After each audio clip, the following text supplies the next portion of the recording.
जब रात के ठीक 12 बजे भारत के अलग अलग कोनों में एक साथ मंदिरों की घंटियां अपने आप बजने लगीं, किसी ने नहीं सोचा था कि ये एक साधारण संयोग नहीं बल्कि एक संकेत था। काशी, उज्जैन, कामाख्या, पुरी और रामेश्वरम, पांचों धामों से एक जैसी ध्वनि उठी, जैसे किसी अदृश्य शक्ति ने पूरे देश को एक साथ जगा दिया हो।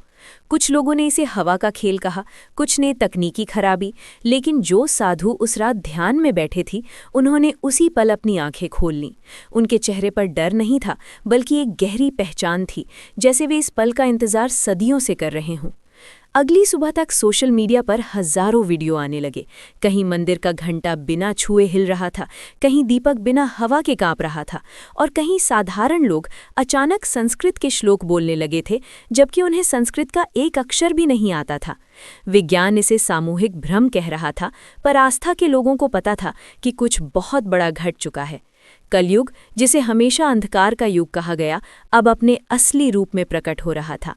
काशी के एक पुराने अखाड़े में रहने वाले 92 साल के साधु ब्रह्मानंद गिरी ने वही बात कही जिसे सुनकर कई युवा कांप गए। उन्होंने कहा कि 7 शक्तियां, जिनका वर्णन पुराणों में छिपे रूप में मिलता है, अब जाग चुकी हैं। ये ना तो पूरी तरह देवता हैं और ना ही राक्षस। ये ऐसी चेतनाएं हैं जो कलयुग के संतुलन को संभालती हैं। जब मानवता बहुत नीचे गिर जाती है, तब ये शक्तियां पृथ्वी पर सक्रिय होती हैं, और इस बार उनका जागना शांति का संकेत नहीं बल्कि एक चेतावनी है। दिल्ली की एक न्यूरोसाइंटिस्ट डॉक्टर आरव मेहरा ने भी एक अजीब अनुभव साझा किया। उनके अस्पताल में एक 10 साल की बच्ची को लाया गया था जिसे तेज बुखार था, लेकिन अचानक वो बिना आंखें खोले प्राचीन संस्कृत में बोलने लगी और एक ऐसा मंत्र सुनाया जो केवल कुछ गुप्त तांत्रिक ग्रंथों में मिलता है। जब डॉक्टरों ने ईईजी मशीन से उसका ब्रेन स्कैन किया तो उसके दिमाग के वे हिस्से सक्रिय थे जो आम इंसान में कभी जागते ही नहीं, जैसे कोई और चेतना उसके भीतर काम कर रही हो। देश के अलग अलग हिस्सों से ऐसे सैकड़ों मामले सामने आने लगे। कहीं एक बूढ़ी महिला ने अपने मृत पति को सामने खड़ा देख लिया, कहीं एक लड़के को भविष्य की घटनाएं दिखने लगी, और कहीं लोगों को अपने सपनों में ऐसे चेहरे दिखने लगे जिन्हें वे कभी मिले ही नहीं थे।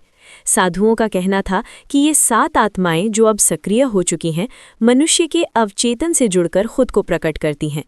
इन 7 शक्तियों में पहली को कहा जाता है कालरात्रि। ये समय की चेतना है जो भविष्य और भूत को एक साथ देख सकती है।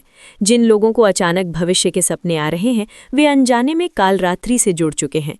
दूसरी शक्ति है भैरवी, जो भय और साहस के बीच की सीमा को तोड़ देती है। जिन लोगों ने अचानक अपने डर पर काबू पा लिया या बिना वजह गहरे भय में डूब गए, वे भैरवी के प्रभाव में हैं। तीसरी शक्ति आदि शक्ति से जुड़ी मानी जाती है। ये स्त्री चेतना की वो ऊर्जा है जो सृष्टि को चलाती है। कई महिलाएं इस समय अपने भीतर एक अनोखी शक्ति महसूस कर रही हैं, जैसे वे पहले से कहीं ज्यादा जागरूक और शक्तिशाली हो गई हों। चौथी आत्मा वैतरणी कहलाती है, जो मृत्यु और जीवन के बीच की सीमा को नियंत्रित करती है। इसी कारण कुछ लोग मृत परिजनों को देखने या उनसे बात करने का दावा कर रहे हैं। पांचवी शक्ति प्रज्ञा है, जो अचानक ज्ञान का विस्फोट करती है। जिन बच्चों और युवाओं को बिना पढ़े लिखे गहरे दर्शन समझ में आने लगे हैं, वे इसी से जुड़े हैं। छठी शक्ति माया है, जो भ्रम और सत्य के बीच की दीवार गिरा देती है।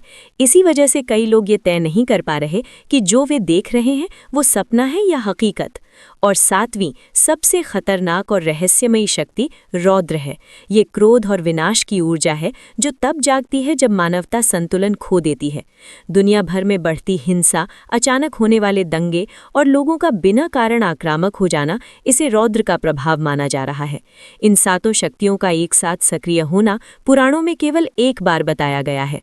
जब कलयुग अपने चरम पर पहुंचता है, तब या तो मानवता खुद को बदलती है या फिर एक बड़े विनाश का सामना करती है, जिसके बाद एक नया युग जन्म लेता है।